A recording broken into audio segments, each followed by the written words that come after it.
안녕하세요. 도순쌤입니다. 우리 저번 시간에 배웠던 추야 우중 정리하도록 하겠습니다. 추야 우중의 뜻이 뭐였죠? 가을 밤에 비 오는 가운데라고 해석을 하면 된다고 했고요. 자, 외로운 지식인의 고뇌였어요. 우리 앞으로 시를 배울 때에는 지식인의 고뇌, 지식인의 슬픔 이런 얘기들이 많이 나올 거거든요. 왜 슬플까라고 생각을 해보면요, 여러분. 우리가 옛날에 글을 잘 모르던 시절에는 이렇게 힘든 사람들이 많지 않았을 거예요. 아마 행복 지수도 높았을 거고요. 그런데 세상에 대해서 알고 글에 대해서 알고 여러 가지 지식들을 습득하면 습득할수록 잘못된 것을 알기도 하고요. 그리고 자신의 뜻을 펼치고 싶은 생각이 듭니다.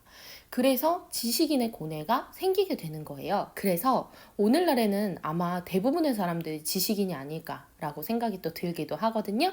그래서 외로운 지식인의 고뇌인데요. 작가의 창작 배경에 따라 구체적인 해석이 달라질 수 있습니다. 고향에 대해 그리워한다고 보던지 아니면 지식인으로의 뜻이 좌절돼서 그것을 이루지 못한 안타까움이다 라고 해석을 할 수도 있는 거죠.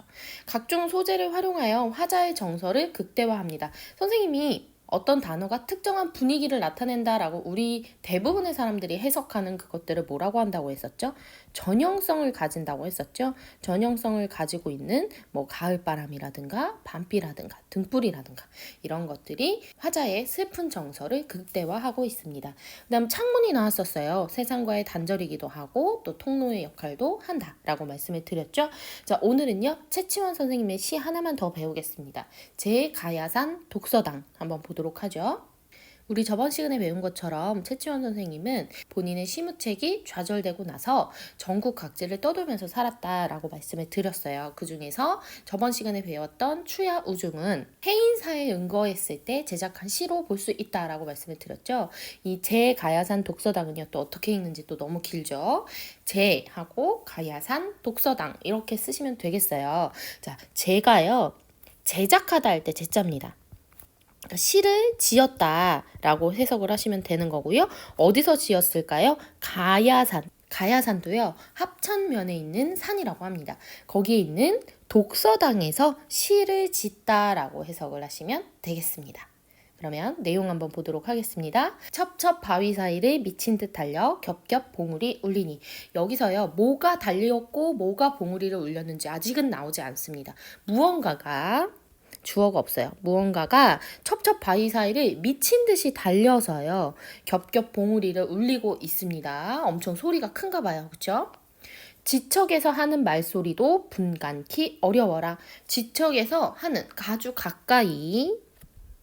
가까이에서 하는 말소리도 구분하기 어렵다. 그러니까 무슨 뜻일까요? 몹시 소리가 크다.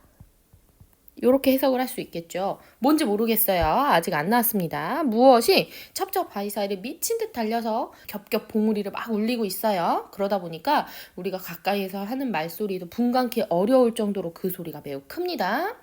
늘 시비하는 소리 귀에 들릴까 두렵다라고 해석을 하시는데요. 시비가 그 시비 맞아요. 왜 시비 걸어 할 때 그 시비거든요. 옳다, 느르다라고 다투는 거예요. 이거는 뭘까요, 여러분? 아마 정치하는 소리라고 보시면 되거든요. 지금 내가 있지 않은 사람들이 살아가는 현실적인 곳, 속세라고 보시면 됩니다. 그래서 여기서 시비는요. 속세의 다툼 이렇게 보시면 돼요. 속세의 다툼 소리가요. 귀에 들릴까 두렵습니다. 들릴까 두렵다. 이렇게 해석을 하셔야 돼요. 그래서 어떻게 했냐면 짐짓 흐르는 물로 온 산을 둘러버렸다네. 아, 주인공 나왔네요.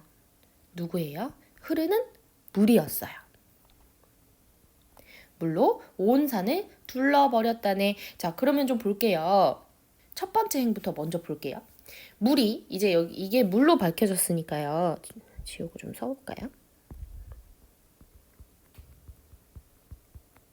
물이 첩첩 바위 사이를 미친 듯 달려라고 돼 있습니다. 여러분 여기서 우리가 하나 알아야 될 개념은요. 바로 화류법이에요.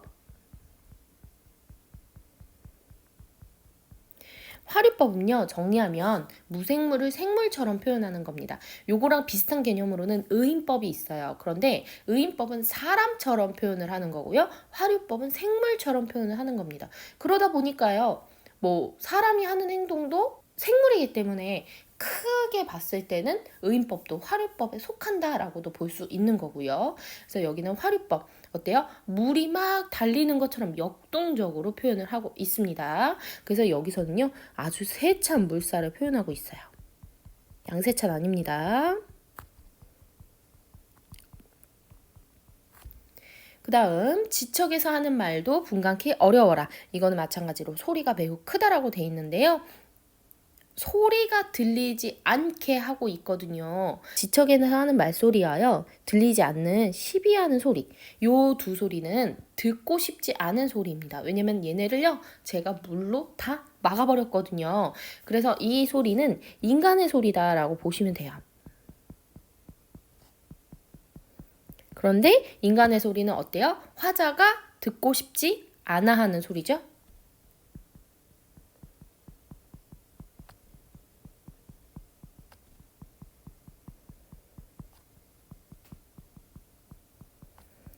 그러면 반면에 이 물소리들은 어떤 소리일까요? 이렇게 소리가 너무 커서 이 소리들을 막는 이 소리는 무슨 소리라고 할까요? 자연의 소리라고 할 수 있겠죠. 이 자연의 소리는 화자가 듣고 싶지 않은 소리를 막아주는 그런 소리다라고 할 수 있겠죠. 그래서 일부러 물로 온 산을 둘러버렸다라고 하는 거거든요. 그러면 이 물은요 무슨 역할을 할까요? 속세와 단절하게 해주는 단절을 돕는 그런 소재라고 우리가 정리를 해볼 수 있겠죠. 여러분 우리가 앞으로요 최치원 선생님과 같은 양반들 그런 분들이 쓴 시를 많이 볼 겁니다. 고전시가에서 많이 나오는데요. 그런 시들의 주제가 한정되어 있어요. 제가 예전에 고전시가 인트로에서 설명을 드렸는데요. 임금님 사랑해요든지 난 자연에 묻혀 있을 거야 라든지 좀 상반되죠?